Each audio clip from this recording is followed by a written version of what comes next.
y amén. La palabra de Dios para esta mañana está en Efesios capítulo 2, los primeros 10 versos. Y dice así en Reina Valera: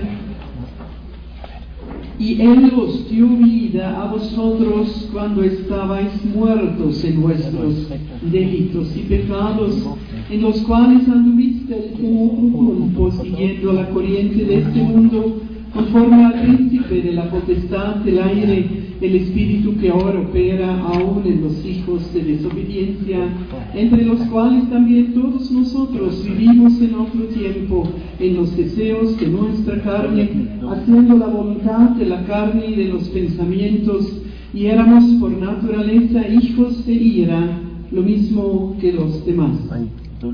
Pero Dios, que es rico en misericordia, por su gran amor con que nos amó, aun estando nosotros muertos en pecados, nos dio vida juntamente con Cristo. Por gracia sois salvos, y juntamente con Él nos resucitó y asimismo nos hizo sentar en los lugares celestiales con Cristo Jesús, para mostrar en los siglos venideros las abundantes riquezas de su gracia en su bondad para con nosotros en Cristo Jesús. Porque por gracia sois salvos por medio de la fe, y esto no de vosotros, pues es don de Dios, no por obras, para que nadie se gloríe. Porque somos hechura suya, creados en Cristo Jesús, para buenas obras, las cuales Dios preparó de antemano para que anduviésemos en ellas. Acá hay como tres partes. Primero, en los primeros 3 versos, Pablo habla de nuestro estado pasado, cómo hemos estado todos, absolutamente todos, antes de conocer a Jesucristo. Por favor, apagar esta figura rotativa que hace marear a algunos. ¿Cómo hemos estado todos antes de conocer a Jesucristo? Y habla ahí de que hemos estado muertos en nuestros pecados y delitos. Muerto en el término bíblico teológico no significa la muerte biológica de una persona. Algunas veces la palabra de Dios habla pues de la muerte biológica, pero cuando se trata de términos teológicos, muerte significa separado de Dios.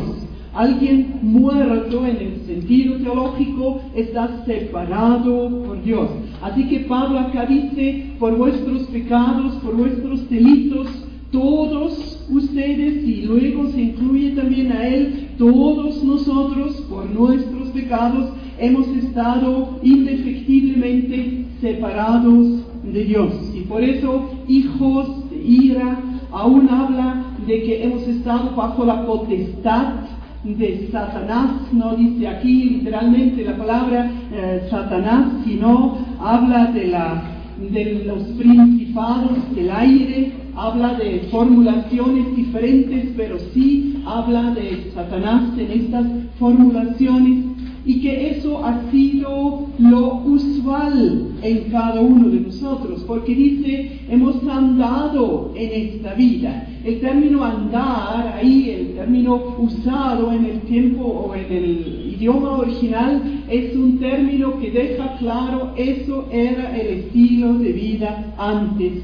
Todos bajo el dominio de Satanás, bajo él que ha puesto muchos deseos no correctos a nuestros corazones, ha puesto pensamientos no correctos a nuestra mente, y en esto, siguiendo la línea de todos, así hemos vivido, actuando como cualquiera, pensando como cualquiera, sintiendo también como cualquiera, siendo igual a todos, sabiendo o no que estamos haciendo mal, porque a lo mejor hemos vivido muchos años así, sin tener mucha conciencia que eso no es la verdadera vida, que no estamos en realidad sin Dios.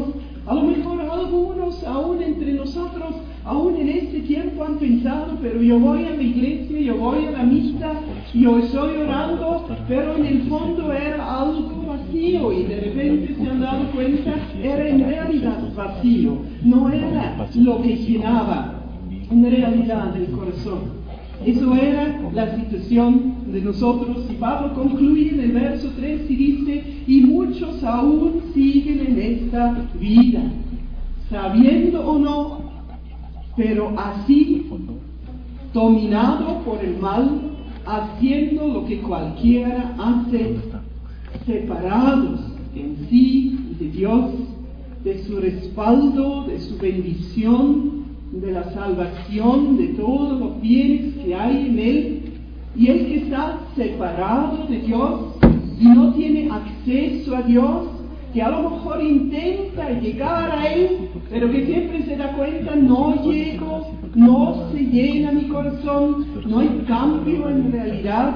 Doy un esfuerzo para cambiar algo en mí, otra vez se va ese esfuerzo. ¿Por qué? Porque está separado de su Creador, dominado aún del mal que desde Adán, desde los primeros seres humanos que pecaron, por la naturaleza pecaminosa de todo ser humano, es dominante en la persona hasta el momento donde conoce en realidad a Dios, donde entrega su vida a Dios, donde el Espíritu Santo entra a la vida y hace ese milagro que la Biblia llama el renacimiento, donde uno luego ya no está separado de Dios y hay un abismo entre Dios y la persona, sino donde por medio de la salvación ejecutada por Jesucristo hay luego un camino hacia Dios. Porque uno ha entendido cuando Jesús dice: yo soy el camino, nadie viene al Padre menos por mí.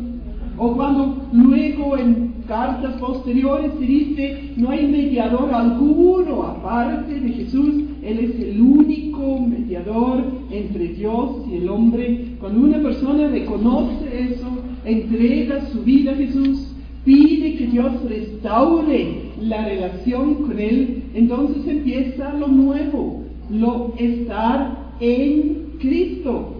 Pero antes, aunque uno quisiera, aunque uno se esfuerce, aunque hace ejercicios espirituales, si no ha renacido, si no ha entregado su vida a Dios, si ese milagro del renacimiento no ha sucedido, Pablo es muy tajante: muerto en vuestros pecados, así hemos estado todos. Y solo una palabra más aún al verso 3, que deja claro las huestes espirituales negativas, que tienen un nombre de su amo principal, Satanás. Si una vida está dominado por él, aunque la persona a lo mejor ni se da cuenta así conscientemente, porque vive como cualquiera vive, y no se da cuenta que hay ahí algo de poderes que está sobre la vida, esta persona que aún está bajo el poder de Satanás, produce muchos problemas si alguien de nosotros que estamos bajo el poder de Dios tenemos contacto con estas personas. En un contacto social, a lo mejor no siempre se revelan esos problemas, pero de repente por ahí tengo yo un estilo de vida diferente, porque ya no ando en lo que cualquiera hace, sino ando como Dios anhela, y todos los demás andan como es usual en la sociedad. Y seguramente muchos de ustedes, aún en trabajos seculares, dentro de equipos de trabajo, siendo los únicos que andan conforme a la palabra, y todo el mundo en el entorno anda como es usual en la sociedad, desde aspectos sociales hasta la corrupción con dinero, hasta mentir en el teléfono: no, el jefe no está, pero ahí está. Cosas muy sencillas y cosas muy grandes. Se anda diferente cuando uno está en Cristo que cuando uno todavía está separado de Dios. Hermanos, no se extrañen si eso produce problemas. Eso dijo Jesús a sus primeros discípulos. Todos los van a aborrecer. Él hablaba ahí muy tajante. Cuando envió a los 12 a su primer viaje misionero, no sé qué diría yo si enviaría a 12 de acá a un viaje misionero a tierra desconocida. Muy posiblemente tendría mucha palabra de ánimo preparada, muy posiblemente, o estaría en la tentación de hacer eso. Jesús, cuando envía a sus primeros misioneros, dice puras cosas crudas. Son ahora las ovejas en medio del lobo. Todos los van a aborrecer. No se preocupen de eso, así va a ser. ¿Qué habrán pensado? ¿Se habrán tomado en serio eso? ¿No habrán tomado en serio? No lo sé, pero se fueron igual. Y así era. Se dieron cuenta que realmente hay contraposición. Y hoy en día igual se vive esa contraposición. Porque ya andamos como es conforme a Dios. Si el entorno nuestro anda como es usual en la sociedad, hay como un choque de poder, porque nosotros hemos entregado nuestra vida a Jesús, estamos en Cristo, estamos ni siquiera solo con Cristo, sino la Biblia dice en Él, incorporado a Él, pero los demás andan conforme a quién, sabiéndolo o no, conforme a lo que va sembrando Satanás en la sociedad. Y son cosas muy sutiles, y por supuesto, si usted luego en su lugar de trabajo va a decir, pero tú caminas conforme a Satanás, el otro va a decir, pero no sé de qué sirve, y van a tener un serio problema. Hay que formular eso de otra manera, si se da, tener que formularlo, pero lo tenemos que tener claro, así es. Y entonces, para el uno es normal mentir, para mí ya no es. Para el uno es normal no ser tan exacto con dinero, en cantidades pequeñas o grandes. Para mí, ya eso ya no va. Y entonces se nota que acá hay realidades opuestas. Y hermanos, somos llamados para ser luz y sal en medio de una sociedad que aún no conoce el nuevo régimen según el orden de la palabra. Y nada que ver de querer hacer sociedad en un sentido muy estrecho, porque sí o sí, en el manejo de dinero, en el manejo de la verdad, en cuanto a transparencia, en cuanto a ámbitos de género también, las ideas son inconciliables. Son necesariamente inconciliables, porque los amos no son conciliables. Porque el uno es el Dios del universo, el otro es su gran aniversario desde los inicios. Y porque ellos no son conciliables, no hay que tener la esperanza que aspectos éticos del mundo de Dios sean conciliables con los aspectos usuales. Casi ya no quiero ni hablar de ética, ¿no es cierto?, de la sociedad, a pesar de que se tendría que hacerlo, sino con la corriente usual de la sociedad. Eso tenemos que tener muy claro. Antes era esto también lo nuestro, pero ahora es algo diferente. Y los siguientes versos, del 4 en adelante hasta el 6, habla Pablo ahora cómo es ahora nuestra situación. Habla de nuestra condición presente.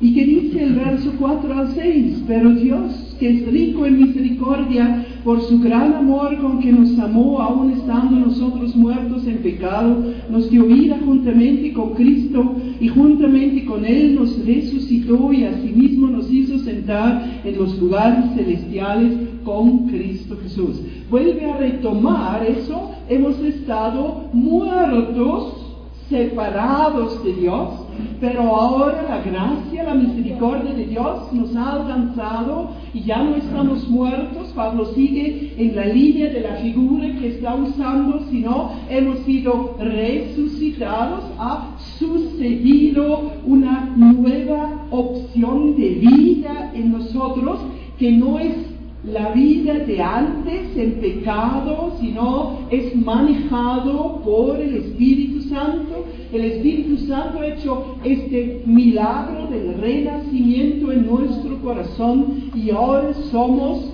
de Dios y estamos con Cristo, con Dios, en una unidad increíblemente fuerte, que la palabra de Dios en el fondo habla de estar en Cristo. Ahora, ¿cómo es eso? Estar en Cristo. Y aún dice Pablo en otro texto, con Cristo escondido en Dios. O sea, estamos en Cristo. La preposición en habla de una unidad, unión de vida, una unión vivencial, una unión que produzca vida, y juntamente con Cristo en Dios, totalmente implantado, llenado por su presencia, indisolublemente conectado con el tres veces santo Dios, por la gracia salvadora, por el amor de Dios que en forma de la salvación ha alcanzado nuestras vidas. Y quiero demostrar, si lo han encontrado en mi USB ahora, un intento de hacer en una figura qué significa eso, estar en Cristo y en Dios.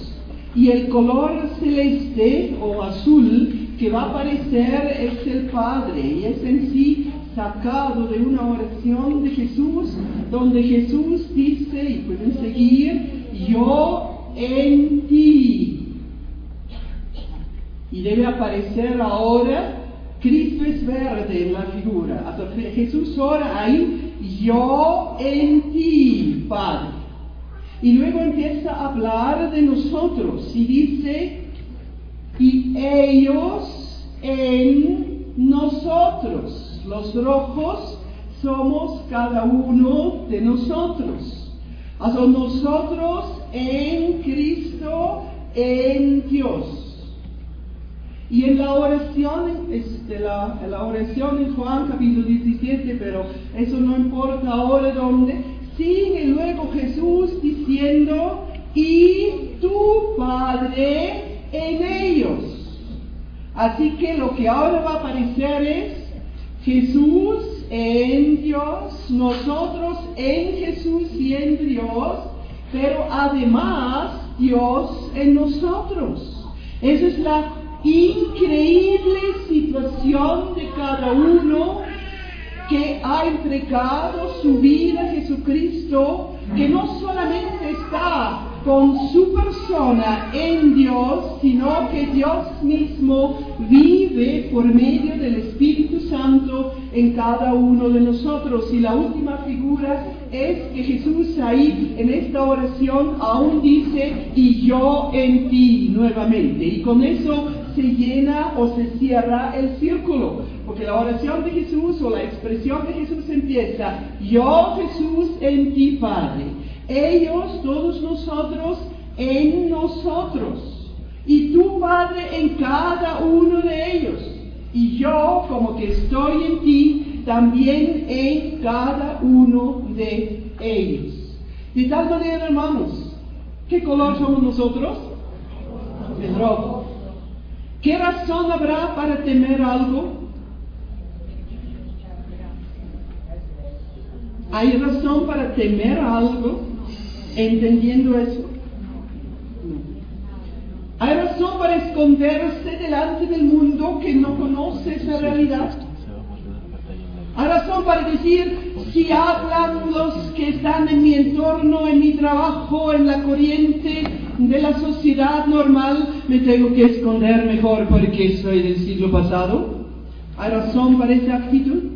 O más bien habría razón para con la cabeza arriba seguir yendo y actuando y caminando y pensando como corresponde al que está en Cristo y en Dios, y al que sabe que Cristo y Dios viven en él. Creo que sí, hermanos.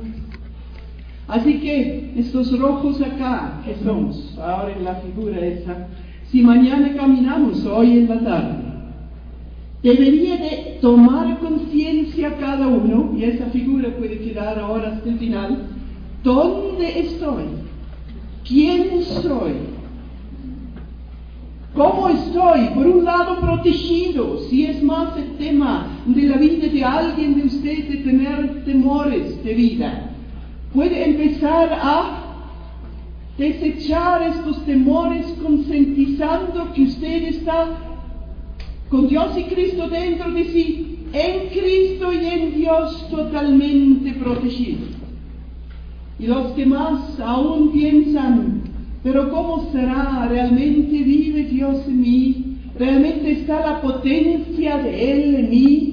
Hemos escuchado también como Pablo ora para que los efesios no tanto tengan mayor conocimiento de la palabra de Dios, de las cosas de Dios, sino que sean conscientes cuál es el poder de este Dios que vive en ellos. Los que dificultan aún en entender, Dios vive en mí, Él es Dios. Interiorice esta segunda parte de esa figura. Realmente Dios vive en nosotros por medio del Espíritu Santo. La potencia de Dios ha llegado a nuestras vidas. Por eso ya no estamos muertos en delitos y separados de Dios, sino en Dios, perdonados, justificados, santificados, ya con la posibilidad de vivir esa santificación cada vez mayor. Y por eso dice Pablo, vuestro estado actual es estar sentado en lugares celestiales.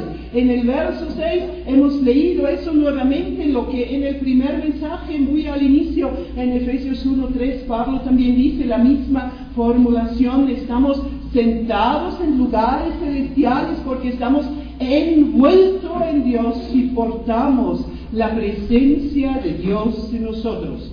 Hermanos, eso es en el fondo increíble. Yo lo digo ahora en término humano, porque nuestro ser pronto se resiste en creer eso, y eso significa increíble. Por eso debemos entrenar nuestra mente a tomar conciencia de ello, lo que está acá, para que luego nuestra manera de pensar, nuestra manera de actuar y de sentir vayan a ser conforme a esta realidad, y para que nuestro comportamiento también y nuestra manera de andar sea correspondiente a esto. Y si alguien en medio nuestro piensa, y supongo que todos pensamos eso, pero yo no merezco eso, ¿cómo me he ganado eso? Hermanos, si te hubieses tenido que ganar, como ayer en la tómbola algo, estarías infinitamente anhelando y nunca llegarías. Y por eso tan claro como en pocos otros versos, Pablo acá dice, no por obras para que ninguno se puede jactar. Porque el que llegaría a eso por su propio mérito, bueno, eso sería una persona insoportable. Porque podría decir, yo estoy en Dios por mis méritos. Y Pablo dice, y Dios lo ha instalado así, no por obras, por gracia.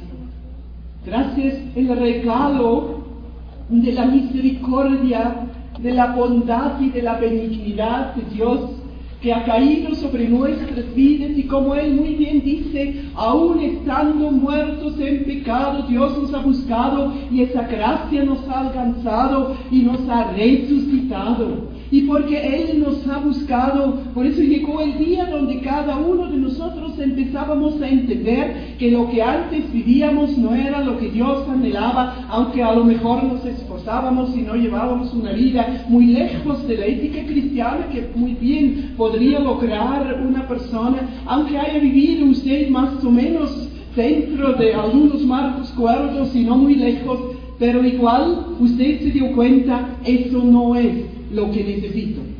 Y porque Dios nos buscó antes, llegó a reconocer a nuestro corazón y hemos empezado a poder abrirnos a la verdad del Evangelio, y podríamos decir cada uno de nosotros cuando llegó el día donde hemos entregado nuestra vida a Jesús. Para algunos era un plum, así rápido, Y para otros era todo un proceso de acercamiento y de reconocimiento, pero en cierto momento luego cada cual de nosotros hemos tenido la seguridad, ahora sí está realmente lo que antes estaba muerto en pecado, resucitado, vivo, ahora estoy con Dios. Lo hemos formulado de manera diferente, lo hemos sentido de manera diferente. El cuadro teológico es que desde este momento donde usted tomó conciencia de eso, donde usted había entregado su vida a Jesús, es esto el cuadro, la realidad de su vida. Por gracia, hermanos, ni un dedo hemos podido mover para que esto sea. Y si eso es por gracia, si de estar muerto a estar vivo, de estar separado de Dios a estar en Cristo y en Dios, con ambos en mí y rodeados de los dos, si de haber sido hijos de ira, la Biblia dice que los que viven muertos, separados de Dios, están bajo la ira de Dios. A este estado de absoluta protección y portando a Dios, desde haber estado bajo la maldición de Dios, la ira de Dios implica maldición, ahora estar totalmente protegidos y respaldados por Dios. Si este cambio cayó por gracia sobre la vida de cada uno de nosotros, queda la pregunta, ¿para qué? ¿Para qué hace Dios esto? Él hace todo lo que hace con una finalidad. Y la finalidad está en el verso 10. Para que estando tan en Cristo y en Dios, caminaremos ahora de una manera totalmente diferente que los que aún viven y andan como muertos, los que aún están separados de Dios y andan en lo usual de la sociedad. Otra vez en el verso 10 aparece la palabra andar. Ahora nosotros debemos andar, tener un estilo de vida que marca esta realidad, un estilo de vida que demuestra esa gracia de Dios que está sobre nosotros. Y la Iglesia en su totalidad debe tener un estilo de vida, un estilo de actuar que demuestra cómo actúa Dios, cómo actuó con nosotros, y por eso nosotros actuamos con otros igual en concordancia con el ejemplo de Cristo. Se podría decir que el verso 10 podría ser entendido que Dios ha preparado cierta cantidad de obras para cada uno de nosotros, como una canasta de obras que debo hacer. Pienso que sí, que eso es así, pero ese verso dice algo mucho más. Dice, como que ahora estamos en Cristo y en Dios, nuestro andar debe demostrar ese cambio de la muerte a la vida, de la muerte a la resurrección, de la ira de Dios a la bendición de Dios. Debe demostrar esta gracia. Y en la hojita que tienen pueden luego leer el último párrafo, no lo leen ahora, sino se desconectan, que es citado de uno de los exégetas contemporáneos de estos tiempos. Él propone que eso significa, y que pues es muy la línea, estando tan en Dios, mi vida debe ir en conformidad con el ejemplo que Cristo ha dado cuando Él estuvo caminando en esta tierra, porque Él era el primero de demostrar aquí cómo funciona esa gracia, esa misericordia, esa bondad, esa benignidad de Dios. Antes habían leyes que eran muy rígidas, y estas leyes, no todas, han sido abolidas en su totalidad por Cristo, pero Él empezó a demostrar que realmente había quedado en el olvido por marcos y leyes, que era la esencia en el fondo también que Dios pensó al dar a su nación la ley del Antiguo Testamento. ¿Cuál era la esencia?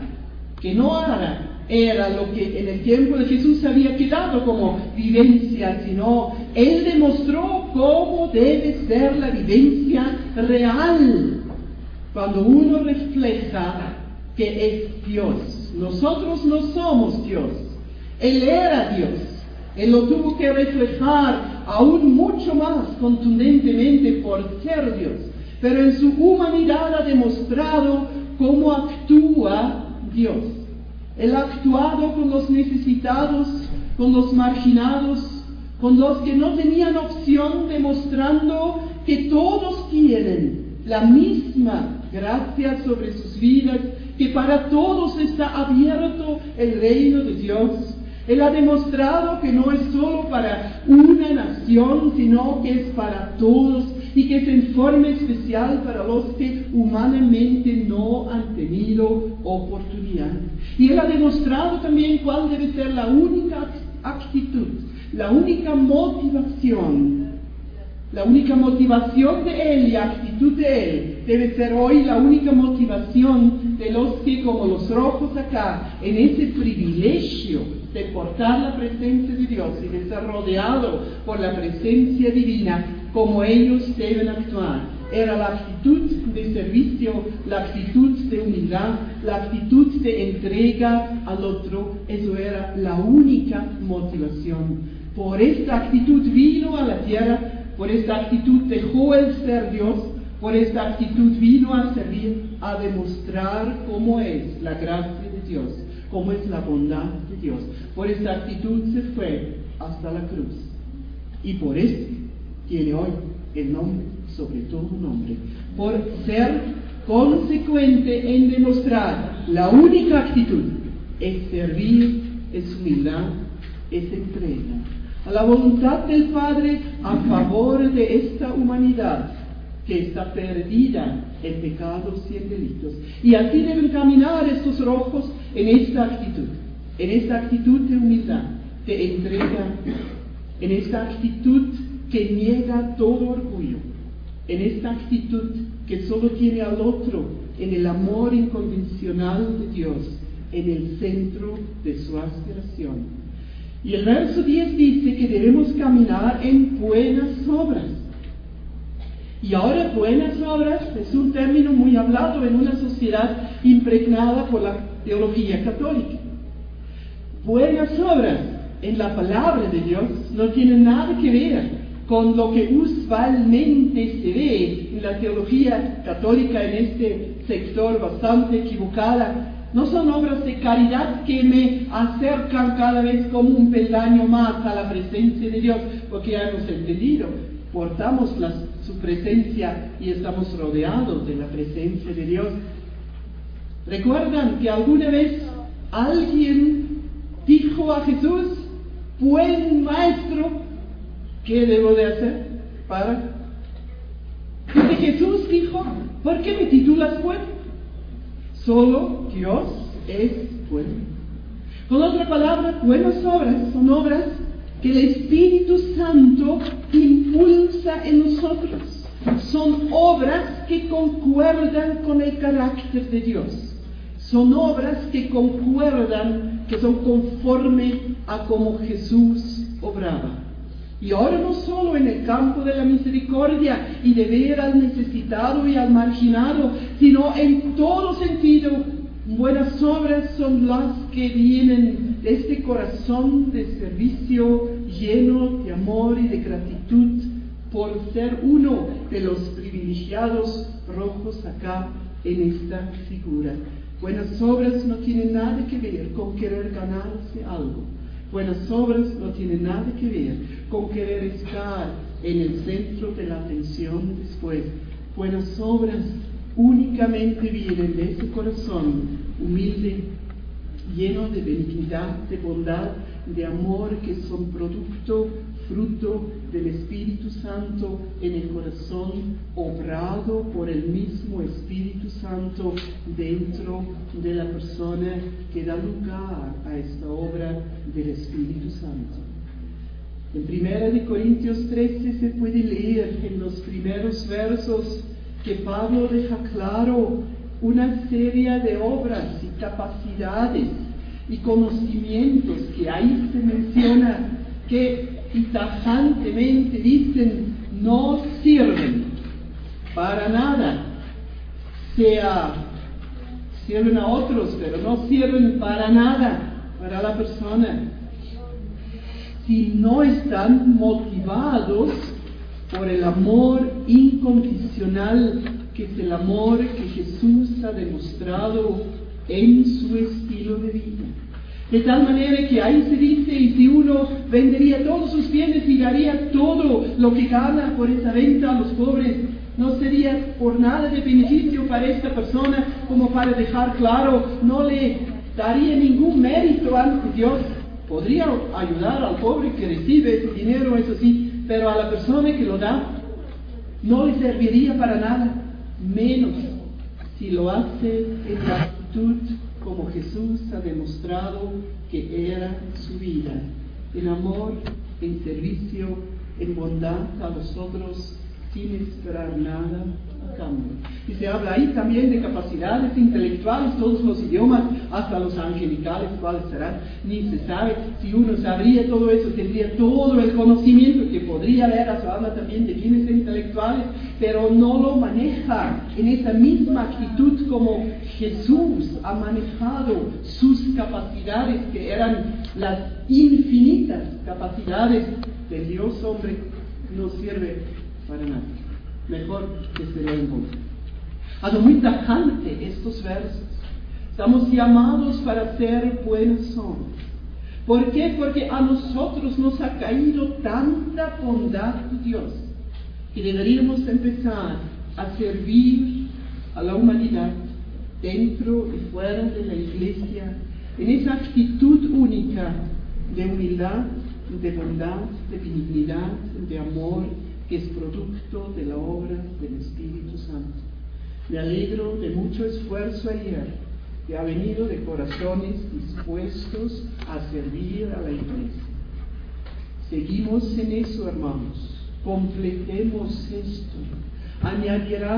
Se añadirán otros que no lo han ido haciendo, porque lo que hacemos, aún con esos 5.500 soles, va a ser para expandir el reino de Dios y alcanzar a muchos. Hagamos en esa misma actitud nuestros laborales, sea de oficio, de profesión, en el nivel que tengamos en la sociedad, y tu actitud, hermano, hermana, va a llamar la atención, porque vas a dejar de hacer las cosas para ser el centro de la atención luego, para brillar. Lo vas a hacer en actitud de servicio a la humanidad y con esto a Dios. Y no te extrañes si luego sí en realidad estás en el centro de la atención, pero ya no porque tú buscas ese centro de atención, sino porque la sociedad se da cuenta, acá hay alguien especial. He ido revisando por el curso de Jeremías, que hasta a mí me está sacudiendo un poco con algunas fechas y detalles de este libro. Es el curso de 11 a 1 que ahorita va a ser, en ver un poquito quién es muy posiblemente, además a un Daniel, a un Nehemías, que siempre tenía esa actitud de servicio bajo reyes muy idólatras en el tiempo del cautiverio de la nación de Israel, unos cuantos siglos antes de Jesucristo. Y me he dado cuenta que es una serie de personas por ahí mencionadas y se sabe algo de ellos. Así que tenemos muchos antecedentes, como ellos vivían en una situación política peor que la nuestra, su fe en Dios. Y estos reyes los pusieron sobre les dieron mucha autoridad, porque se dieron cuenta, acá hay uno que no es corrupto, acá hay uno que es diferente. ¿Qué tendrá? A lo mejor lo habrán entendido, le habrán preguntado, no le habrán preguntado, eso no se sabe, pero los reyes se dieron cuenta, acá hay uno, a este puedo poner, porque aquí no pasa nada. Y eso sigue pasando a lo largo de los siglos, con los que tienen esta actitud que Jesús ha tenido, que viven en conformidad a Él. Y hermanos y hermanas desafiados a hacer eso en los entornos laborales donde nos movemos. Y Dios va a hacer con vuestras vidas grandes cosas. Y de repente algún día tienen más autoridad en mano de que algún día hayan soñado o podido soñar, porque se ha comprobado que andan en las obras de Dios. Y la sociedad se ha dado cuenta y les ha entregado autoridad. Que a lo mejor cuando llegan a decir, ¡ay! Y quiero eso, o estoy a las alturas de eso nunca he buscado, pero van a tener que escuchar, y si todavía estaré acá, seré la primera en decirlo. Si Dios ahora te lo pone a tus manos, justamente porque no lo has buscado, ahora sí lo puedes tomar. Si lo hubieses buscado, si hubieses aspirado a eso, hubieras fracasado a la vuelta de la esquina, como la política peruana de los últimos 20 años. Tendré que leer ciertos libros, hermanos. Será muy importante, puedo recomendar uno a los que al final quieren, para ahora no perder la vida. Pero si Dios luego da la autoridad a través de personas que solo reconocen, acá hay alguien que anda diferente, que anda, como yo también a lo mejor anhelaría andar, pero yo ando todavía como por acá, pero yo veo aquí anda alguien conforme a lo que es. Y si así llegan a tener autoridad económica o política, educativa, cualquiera que fuese, en instituciones, en empresas privadas, lo que sea, ahí sí estarán en condiciones para ejecutar. Debemos andar estilo de vida conforme al ejemplo de Cristo, no como exigencia, como posibilidad, porque Él ya vive en nosotros y estamos rodeados por Él, y en este sentido capacitados para hacerlo, si realmente damos el lugar a la obra del Espíritu Santo que Él quisiera hacer. Porque los que están en Cristo y los que portan la presencia de Él, y ahora se entiende eso un poco mejor, tienen todo lo necesario para poder vivir ese estilo de vida que Cristo ha demostrado. A luchar contra su orgullo, de por vida hay que luchar en contra, de entrenar la humildad, la actitud de servicio, y luego sencillamente ver qué hará Dios con eso, dejando atrás todos los temores de esta sociedad que nos rodea, porque estamos tan implementados y empoderados, mejor imposible. Más no puede hacer Dios de lo que ya ha hecho con nosotros. El problema es si hemos tomado conciencia de eso y si hemos aprendido a caminar conforme a esto. Pablo está anhelando eso para los efesios. Sé que Dios lo anhela igualmente para mi vida y para la vida de cada uno de nosotros. Vamos a tener un momento de silencio para que cada uno pueda evaluar cuál es mi situación y mi respuesta. Y si por ave hay alguien que dice, yo aún estoy muerto en pecado, separado de Dios, hable ahora en su corazón a Dios. Y si no sabe cómo, acérquese al que tiene al lado o venga al final al buscador y a mi persona para ayudar. Pero creo la mayoría estamos en Cristo y tiene algo de respuesta a su corazón seguro para Dios por lo que hoy ha entendido. Después de un momento de silencio, voy a terminar con una oración.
Gracias, Padre, por el inmenso privilegio de que tu gracia y tu misericordia haya alcanzado la vida de cada uno de nosotros.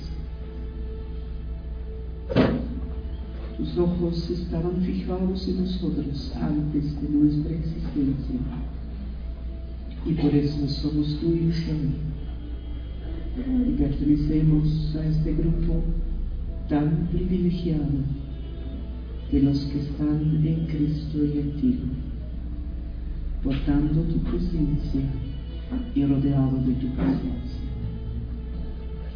Ayúdanos a poder tomar conciencia de él y caminar conforme a él.